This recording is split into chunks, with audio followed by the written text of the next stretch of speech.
मैं इस बात के लिए आपको आश्वस्त करता हूं कि अगर किसी गरीब का, किसी दलित का, किसी वंचित का, किसी कमजोर का, किसी बेटी का, किसी व्यापारी का, किसी अन्नदाता किसान का किसी के द्वारा शोषण होगा, उसके साथ अत्याचार होगा, तो फिर उसके बाद की कार्रवाई तो फिर आप देखेंगे कि हम लोग इतनी जोरदार कार्रवाई करेंगे, कई कई पीढ़ियां उसकी याद करेंगे। और इसलिए बहनों और भाइयों, आप सबका मैं आह्वान करने के लिए आया हूं।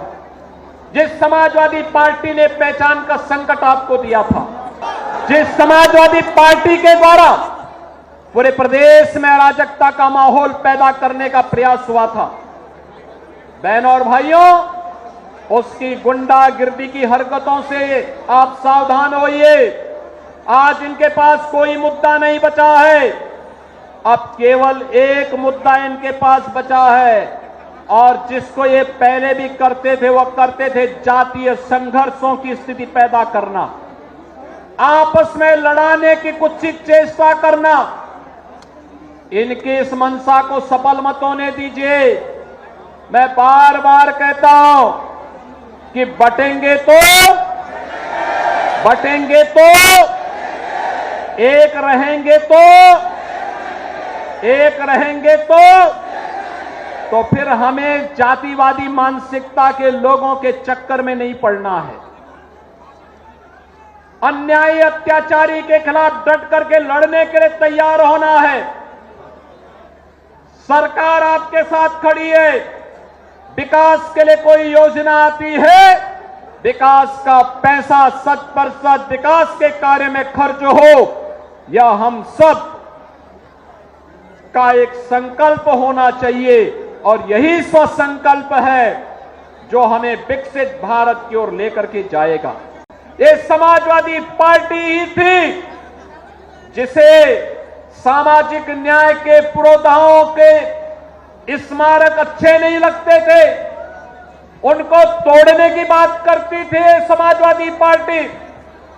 ये वही समाजवादी पार्टी है जिस समाजवादी पार्टी ने सत्ता में आते ही सामाजिक न्याय से जुड़े हुए, दलित उत्थान के साथ जुड़े हुए, महापुरुषों के नाम पर बने हुए स्मारकों को समाप्त करने की घोषणा कर दी थी।